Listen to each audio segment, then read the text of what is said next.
Bonjour les créatifs et les créatives, c'est Caroline de Caroline Créa Scrap. Je suis très contente de vous retrouver aujourd'hui pour la deuxième formule, cette fois bien le mardi à 13h30. Je vous propose de me suivre donc dans ce nouveau format qui s'appelle un café et 5 minutes d'inspiration. Alors, ma tasse de café est là. Et je vous montre tout de suite ce pourquoi j'ai eu un coup de cœur, vraiment. Il s'agit de la collection de papier Même pas peur. Alors je prends mon petit papier parce que je vais vous donner la référence. C'est la référence 166 191 chez Stampin' Up, donc sur le site internet. Le papier coûte 20 € pour 12 feuilles. Il y a 10 feuilles de papier, 2 de chacun des 5 motifs, plus 2 avec des motifs prédécoupés. Alors, je vais vous montrer un échantillon, mais j'ai déjà en fait découpé des bidules, alors du coup, ça ne va pas forcément vous aider. Alors, il y a par exemple celle-ci, avec plein d'étiquettes, plus des fonds neutres, ce qui vous permet de les marier avec plein de choses. Il y a celui-ci avec les personnages super sympas, avec un fond orangé. Il y a celui-ci, super, avec les fenêtres, les chats noirs et tout ça, avec un fond légèrement orangé également. Il y a celui-ci, avec les bonbons, super sympa, et un fond plutôt noir. Et il y a, j'essaie de retrouver, voilà, celui-ci, où il y a des formats, en fait, que l'on peut prédécouper, et un fond rose. Donc voilà, là, vous avez un aperçu de tous les papiers, donc les 5 feuilles, et il y a également fourni avec des images prédécoupées, des die cuts. Voilà, comme cela. Donc là, j'en ai déjà découpé certains. Donc là, vous les voyez tous ici, des hippopos vraiment rigolos. Donc voilà, c'est une collection Halloween, mais qui fait pas trop peur. Elle est vraiment super sympa et les coloris sont très très très doux. Donc voilà, il y en a 2 feuilles comme ça. Donc celle-là, moi, j'ai quasiment tout prédécoupé. Et je vais vous montrer tout ce que j'ai réalisé avec cette collection sans avoir besoin de beaucoup de matériel. J'ai complété moi avec du papier tarte au potiron parce que le papier tarte au potiron peut servir pour Halloween, pour vos projets aussi d'automne.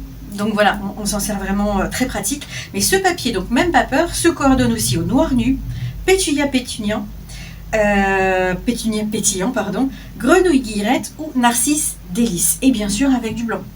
Simple. Donc, je vais vous montrer des choses déjà très très simples. Donc, vous aviez vu le format où on peut découper des cartes, comme celle-ci. Alors moi, avec les plus grandes cartes, eh bien, j'ai tout simplement réalisé des petits cartons d'invitation pour les fêtes d'Halloween. Donc, très simple, on les découpe, on les colle sur l'un des papiers, et derrière, j'ai mis un fond blanc pour pouvoir rédiger mon invitation. Voilà, les 3 modèle par exemple, mais il y en a d'autres à faire, que j'ai réalisé tout simplement en découpant le papier tel qu'il est proposé.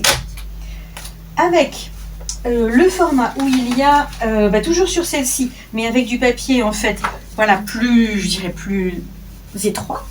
Voilà. Alors là, j'ai réalisé des marque-pages. Mais vraiment là aussi, très très simple. Vous voyez ? J'ai découpé le papier, je l'ai maté en blanc et ensuite je l'ai mis sur un fond noir pour que ça fasse vraiment sympa. J'ai mis un petit ruban pétunia pétillant et dessus j'ai même collé en relief l'un des personnages des die cuts. Donc vous voyez, des marque-pages super simples à faire. Avec la feuille d'étiquette, j'ai juste mis les petits noms pour offrir des sachets de bonbons ou de gâteaux aux invités pour les fêtes que l'on peut faire.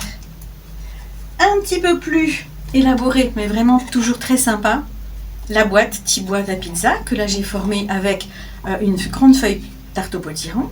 Je l'ai complètement décorée avec le papier et avec les die cuts sur le côté. Et on peut très bien y mettre à l'intérieur une petite surprise, des bonbons ou ce genre de choses. Toujours avec ce papier, on peut faire également des cartes un petit peu plus élaborées. Donc ici une Spanner Fold Card. Donc vous voyez en 3 volumes.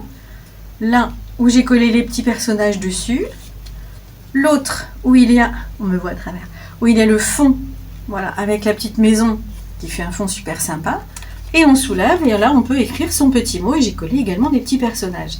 Donc vous voyez, super facile à faire sur un papier noir nu, extrêmement simple, juste en découpant le papier et en collant les die cuts. Et puis, une dernière chose que je voulais vous montrer, je vous l'avais déjà montré, mais je vous la repartage, c'est qu'on peut faire également des pages super sympas avec ce papier. Donc là, pour la naissance d'un petit loup, vous voyez, là j'ai utilisé nos poinçons fagnons, et puis les petites étiquettes, les petits personnages, le fond tarte au potiron, un des papiers avec un fond orangé léger, et voilà, ça fait super sympa. J'espère que vous avez apprécié toutes ces idées. Je vous souhaite une belle après-midi, profitez bien, et la semaine prochaine, je vous propose de vous faire découvrir des créations avec les pochettes double face. Tadam! Je vous en dirai plus la semaine prochaine. Allez, je vous dis à tout bientôt. Bonne semaine, au revoir.